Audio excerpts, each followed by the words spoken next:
Hi everyone, I will show you how to use saved audio on Instagram on Story.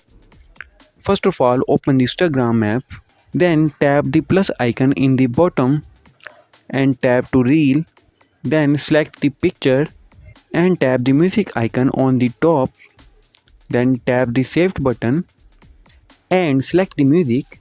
Now the saved audio is applied on your post. If there is a problem with this video, so ask in the comment.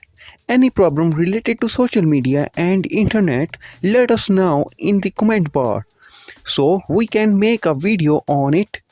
Please like this video and press the bell icon for any update.